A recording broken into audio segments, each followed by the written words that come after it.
Hai, saya Tom MC Ifle, founder Top Coach Indonesia. Hari ini saya ingin membahas mengenai bagaimana cara mengatasi bad habit. Bad habit adalah kebiasaan-kebiasaan buruk. Biasanya manusia melakukan kebiasaan buruk karena pada awalnya mereka tidak menciptakan kebiasaan yang baik. Nah, untuk mengatasi kebiasaan-kebiasaan buruk, ada 4 hal yang harus Anda lakukan. Yang pertama, Anda harus punya tanggung jawab. Apa yang dimaksud dengan tanggung jawab? Anda harus punya komitmen, Anda harus tahu bahwa itu adalah kebiasaan buruk. Kebanyakan orang yang punya kebiasaan buruk berpikir itu adalah kebiasaan baik.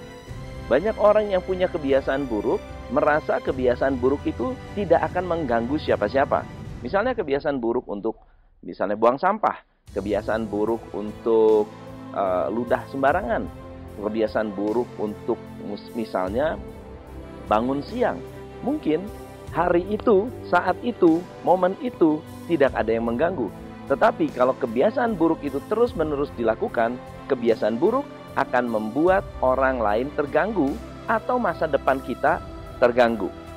So, tips yang pertama adalah sadari dan bertanggung jawablah dengan kebiasaan-kebiasaan Anda. Yang kedua, kebiasaan buruk muncul akibat keyakinan yang buruk. Kebiasaan-kebiasaan merokok, kebiasaan minum-minum, kebiasaan bangun siang, kebiasaan melakukan hal-hal buruk, apapun kebiasaan buruk yang Anda miliki, penyebab terbesarnya adalah keyakinan yang buruk. Apa yang dimaksud dengan keyakinan? Keyakinan adalah apa yang Anda percaya benar. Misalnya, kenapa kamu ngerokok? Supaya saya kurus. Kenapa kamu merokok? Karena kalau ngerokok saya lebih confident. Kenapa kamu ngerokok? Karena kalau saya ngerokok, saya punya banyak teman. So, itu adalah satu kebiasaan yang dilandasi oleh keyakinan yang salah.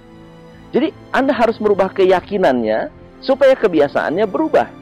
Kalau keyakinannya berubah, kebiasaannya automatically akan berubah. So, kalau Anda tahu bahwa keyakinan Anda ya, merokok itu tidak sehat, merokok mengganggu masa depan, merokok akan membuat Anda pendek umur, misalnya, amit-amit ya. Atau misalnya Anda mengatakan bahwa saya ingin lebih sehat. Keyakinan saya adalah saya harus hidup 100 tahun. So, jadi keyakinan-keyakinan ini akan membuat Anda lebih memiliki kemampuan untuk mengendalikan kebiasaan.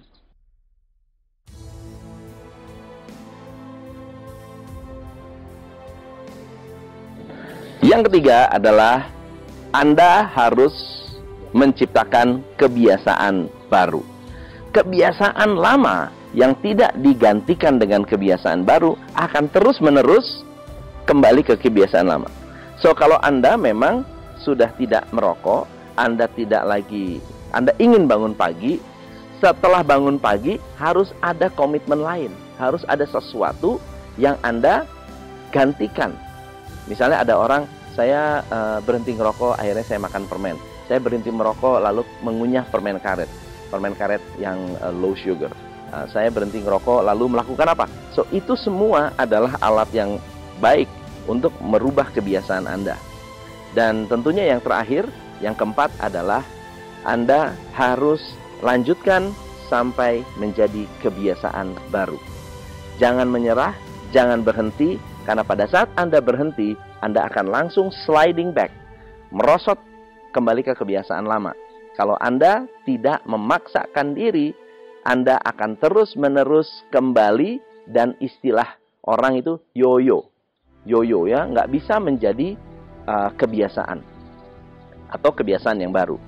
So, yang keempat ini yang menurut saya sangat-sangat kritis sekali, sangat-sangat penting, karena ketika kita menciptakan kebiasaan baru, kebiasaan itu menyenangkan, kebiasaan itu membuat kita tambah happy, Anda harus memagnify atau membuat itu menjadi sebuah kebiasaan yang terus-menerus Anda lakukan, dan itu harus menjadi tindakan yang sifatnya masif. So, semoga bermanfaat. Saya Tom MC Ifle, salam pencerahan.